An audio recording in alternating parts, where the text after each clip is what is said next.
लेकिन इनका ये मानना था, तो इस वजह से ये जो पूरा ग्रुप था ये उसके प्रति रंजिश रखते थे और उसके लिए इंद्रजीत को दोषी मानते थे, इसलिए इन्होंने इकट्ठे होके पहले भी उस पर गोली चलाई और अब उसकी हत्या को अंजाम दिया। सर बैकग्राउंड क्या है अभिषेक का, अगर पुराने बैकग्राउंड की बात की जाए तो क्रिमिनल रिकॉर्ड इसके? और इस पे कोई मुकदमे उससे पहले के नहीं है, ये 307 का और ये 302 के ही मुकदमे हैं इसके ऊपर। और अब इससे पूछताछ की जा रही है। जो फरारी के टाइम पे इसने जो जो अपराध किए हैं उसके बाद की जो जानकारियां हैं हम ले रहे हैं और उसकी जो भी जानकारियां होंगी बाद में आपसे शेयर की जाएगी। सबसे फरार था सर, कहाँ ये रहा? इसको मैंने बताया ना, ये बुलंदशहर, वाराणसी, नोएडा, गाजियाबाद, दिल्ली, यहाँ पे इसने मोस्टली टाइम बिताया है। और भी कई जगह ये गया है, लेकिन फरारी के टाइम पे ज्यादातर समय इसने यहाँ बिताया। सर काम क्या करता था ये? कोई काम नहीं करता था ये, पहले भी आवारा था ये, और अब भी इस पीरियड में इसने कोई इस तरह का कोई अपना कारोबार नहीं किया। सर गिरफ्तारी के दौरान कितने क्या हथियार कुछ बरामद हुए इनसे? इससे एक जो कट्टा इसने घटना में प्रयोग किया था, देसी कट्टा, वो हमने बरामद किया है। और इनसे पूछताछ पे हम और भी हथियार अब बरामद करेंगे। तो आज इनका पुलिस ने अदालत से 4 दिन का पुलिस रिमांड लिया है और उसमें पूछताछ करके और जो जो वेपन उसमें शामिल थे या गाड़ी, मोटरसाइकिल जो जो यूज हुई थी, उन सब की बरामदगी की जाए। सर इस हत्याकांड में अब तक कितने आरोपी अभी तक गिरफ्तार हो चुके हैं? इसमें टोटल 11 आरोपी गिरफ्तार हो चुके हैं अब तक। ठीक है सर।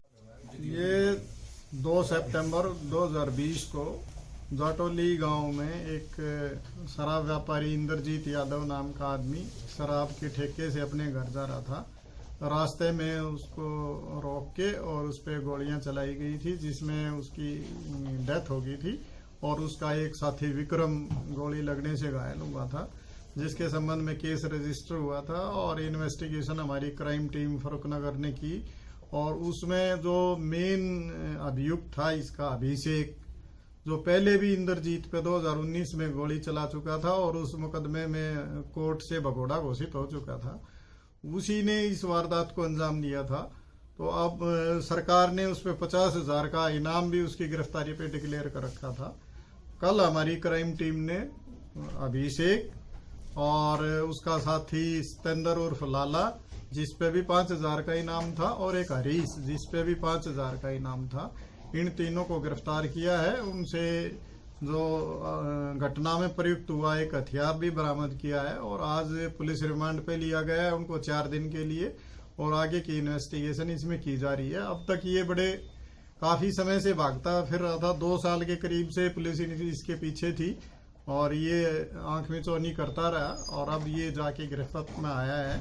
ये नोएडा, गाजियाबाद, वाराणसी, बुलंदशहर, दिल्ली में इसने अलग अलग जगह बना के, ठिकाने बना के वहाँ पे ये छिपता रहा इन डिस्ट्रिक्ट्स में। और अब हमें ये कामयाबी मिली है और आगे की इसके पूछताछ जारी है। उसके बाद जो जो चीजें सामने आएंगी उस तरह का एक्शन इसमें लिया जाए। सर इंद्रजीत का मर्डर क्यों किया था इसने बताया कि इंद्रजीत से पहले कोई इसकी दुश्मनी थी गांव की, इसीलिए उसने 2019 पे उस पर फायर किया था, लेकिन वो जब बच गया, अब उसी रंजिश में इसने फिर दोबारा आके अपने जो और साथी थे इसके उज्जवल, पवन और अभिषेक ने मिलके, ये उज्जवल, पवन वगैरह जो है ये यूपी के ही थे, उनको इसने साथी बनाया, वहां से लेके आया, कुछ लोग गांव के इसने साथ लिए और फिर इस मर्डर को अंजाम दिया।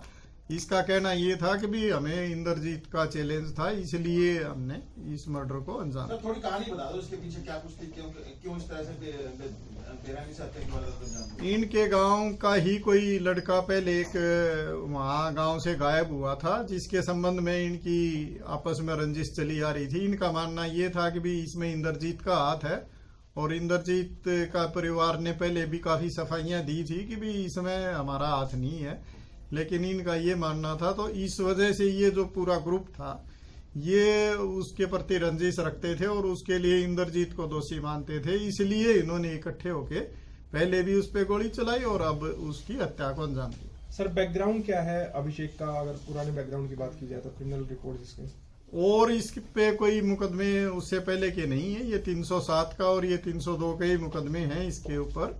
और अब इससे पूछताछ की जा रही है। जो फरारी के टाइम पे इसने जो जो अपराध किए हैं उसके बाद की जो जानकारियां हैं हम ले रहे हैं, और उसकी जो भी जानकारियां होंगी बाद में आपसे शेयर की जाएगी। वो सबसे फरार था सर, कहाँ कहाँ ये रहा? इसको मैंने बताया ना, ये बुलंदशहर, वाराणसी, नोएडा, गाजियाबाद, दिल्ली, यहाँ पे इसने मोस्टली टाइम बिताया है। और भी कई जगह ये गया है, लेकिन फरारी के टाइम पे ज्यादातर समय इसने यहाँ बिताया। सर काम क्या करता था ये? कोई काम नहीं करता था ये, पहले भी आवारा था ये, और अब भी इस पीरियड में इसने कोई इस तरह का कोई अपना कारोबार नहीं किया। सर गिरफ्तारी के दौरान कितने क्या हथियार कुछ बरामद हुए इनसे?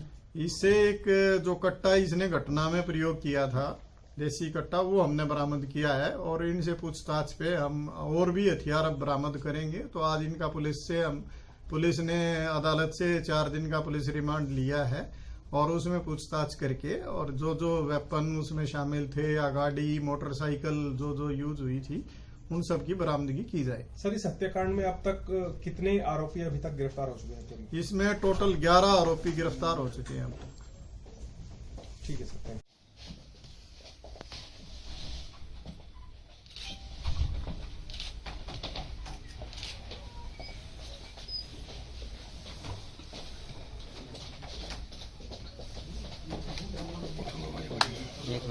लेट आ रहे हो तो ना, मैं तो आपके हिसाब से आया था।